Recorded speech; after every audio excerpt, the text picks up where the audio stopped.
Let me explain that in a different way so that you really grasp it. When I arrived in Cambridge, hundreds of years ago now it seems, I had a vision on the first day. She was beautiful, and she was 16. And she's been my wife for 50 years nearly. So I came to her one day and said, Sally, you know, I'd really like to marry you. Oh, yes? What an interesting idea. And here is a present for you. It's a cookery book. It's full of laws.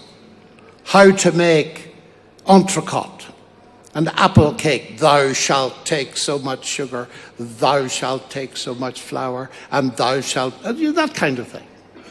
And I said, look, if you keep the rules of this book, let's say for 40 years, then I'll think of accepting you. But of course I wouldn't do it now.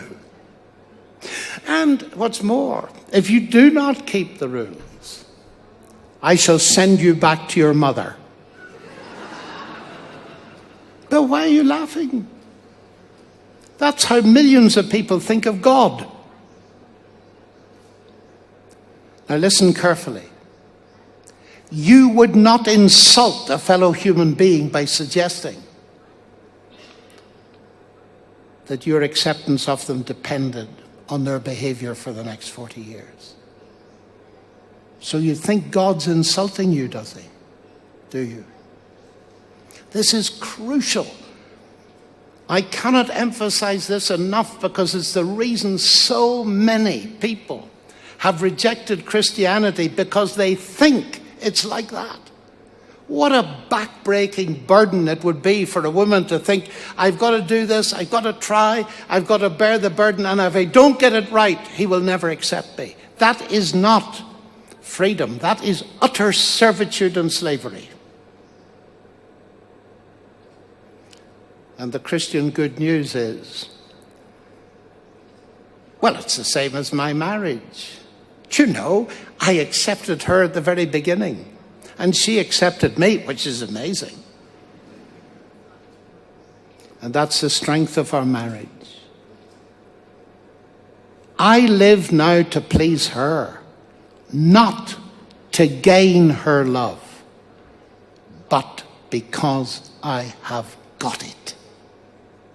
And ladies and gentlemen, I'm not ashamed to say to you that I live for God now, not to gain his acceptance, but because I have already received it over 50 years ago, and he has never, ever let me down.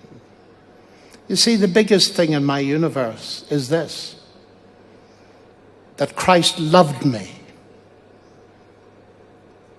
and he died for me. And he was raised again for me. So that I can, in this unstable, uncertain world, have a certainty. Science cannot give me that. Science is fun. But these are the big things of life that go really deep. And so science has not buried God. And I believe there's powerful evidence to tell us that Jesus is exactly who he claimed to be. That he is God incarnate. Atheism gives us a tiny world that ends at 70 years, give or take a few, and then nothing. What a pathetic, hopeless faith it is. Christ comes from the other world and tells me this is not the only world. There is another one. And you can join me in my exploration of it if you're prepared to trust me.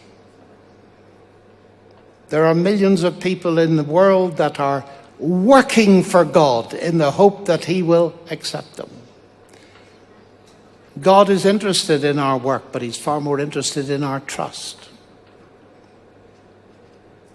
And any one of us can begin that journey tonight, precisely because It is a gift of God. It is not our merit.